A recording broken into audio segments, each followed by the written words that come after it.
The PlayStation Q Lite is totally doomed, except the recent Sony-Verizon partnership makes us think there might be a little bit more to the Q Lite than originally Sony was letting on.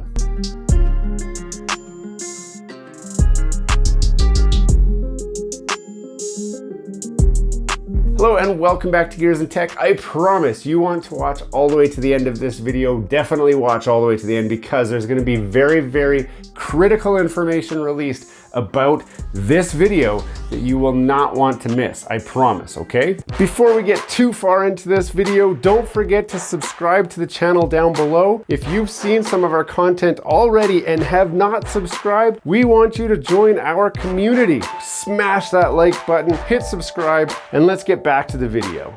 The Sony Q Lite, as you guys already know, is a handheld remote play device that lets you connect to your PlayStation 5 and play games while you're connected on Wi-Fi, similar to this device right here. Now, what is this device? This is actually a Nintendo Switch that's been modded to run the Chiaki Homebrew app, which allows me full remote play functionality from a Nintendo Switch.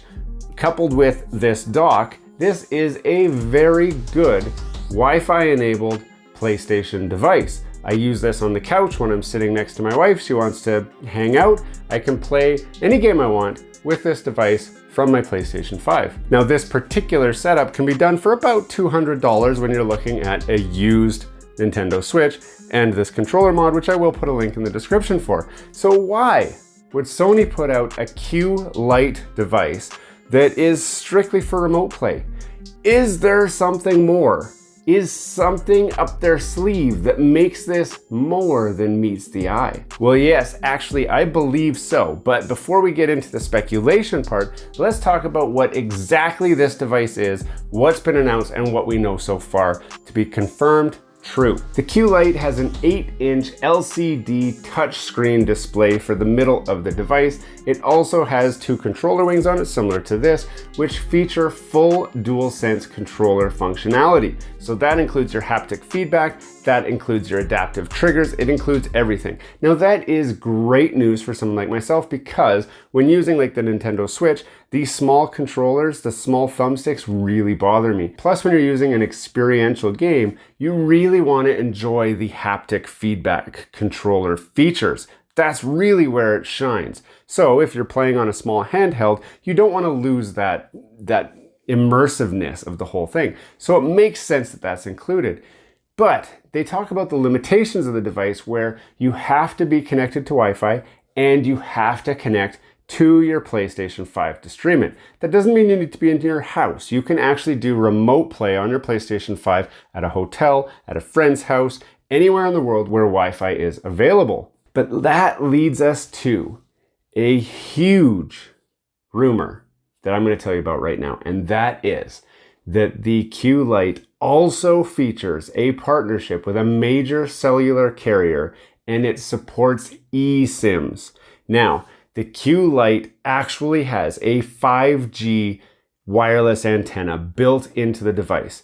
Coupled with an eSIM, you have the ability to actually put a full high-speed data plan on your Q Lite. Suddenly, this device goes from being tethered to Wi-Fi to being able to play your PlayStation 5 collection anywhere in the world where you have a cellular signal. And if that's not exciting enough, there's also going to be a new tier added to the PlayStation Plus collection, which includes a monthly 5G data plan for unlimited internet connectivity. And get this, you will have game streaming support direct from the cloud to your Q Lite.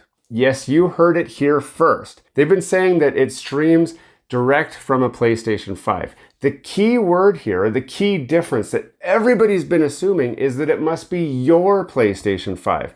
That is not actually true. The device will stream from any PlayStation 5. Sony is able to set up a giant PlayStation 5 server farm where they can stream any game in the library that you have access to direct from Sony servers to your Q Lite device and play that game anywhere in the world over the 5G connection. This just went from a Sony Wii U to the Sony PS Vita 2 that everybody's been complaining that this isn't. It actually is. This is a web streaming device. This is Sony's entry into the handheld market to try and take it away from the aging Nintendo Switch, start to put some competition onto Microsoft with their Xbox Game Pass streaming service, where you can actually stream Xbox games to pretty much any device that you want. This does it all in one fair shot. When we talk about the cost of the device, everyone's saying about $200. That's because they think it's just a streaming device. It's not. It's a full-fledged gaming device. It just doesn't have local storage for the games. It doesn't need it. Cloud gaming has come far enough where we can actually stream a game in very good quality at high frame rates directly to a device like this. Now, caveat, they're not going to be in a competitive gaming space. So for example, I've tried gaming with this remote play on like Call of Duty. There's just a little bit too much latency to ever be competitive and for anyone to even try to use it for that kind of purpose. But when you think about The Legend of Zelda, everyone's playing that game right now. And that's because they don't care about frame rate. They just care about the experience. That is an offline game. It's a single player game where it's a unique experience for yourself.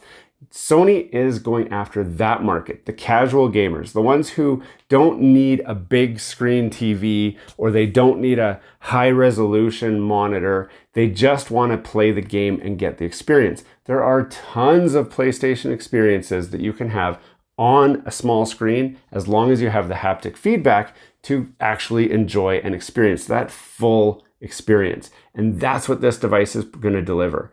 Expect more news to come out in the future. They're going to hang on to this one as long as they can, but you heard it here first. eSIMs are coming. They've got an ace up their sleeve. They're going to be offering full online connectivity with full library access and that extra tier for PS Plus, which includes unlimited monthly data plan to your device anywhere in North America, probably other parts of the world. They just got to work on the partnerships with the carriers in each country. Now, at the beginning, I told you to watch all the way to the end of the video because there is some very important information that I need to share. And I'm glad you stayed this long. First of all, I have no idea if there is a Sony Verizon partnership. That was actually just me trying to convince you to watch this video. Everything that we said at the beginning of the video where we talked about the 8-inch screen, full haptic controller, the adaptive triggers, all of that is true. That's confirmed true. Everything after that is entirely my speculation. There is no way that Sony with a straight face can stand up on stage and say, hey guys, check out our new gaming device. And it's really just this tethered device. There's no way.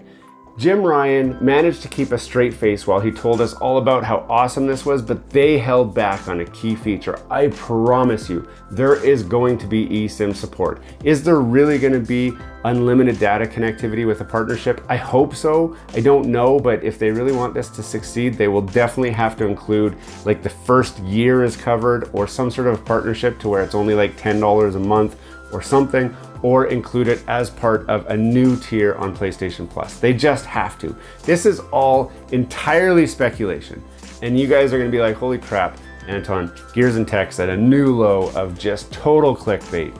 I know, I get it, but I'm telling you, you watch this. I'm gonna be right. I think I'm gonna be right on this one because it's if it has eSIM capabilities, this changes the game for what this thing is actually going to be, and you're going to watch it unfold here. I'm going to get my hands on one when it comes out. We're going to uncover, what the true functionality is of this device in real time. I'm going to show you guys that. In the meantime, something like this, the Nintendo Switch, I can run any game I want on this thing, and it plays at really good frame rates, and it's actually quite a good experience. I wasn't thinking originally that I would enjoy a remote play experience, but I have found a use case as long as you're not with competitive games.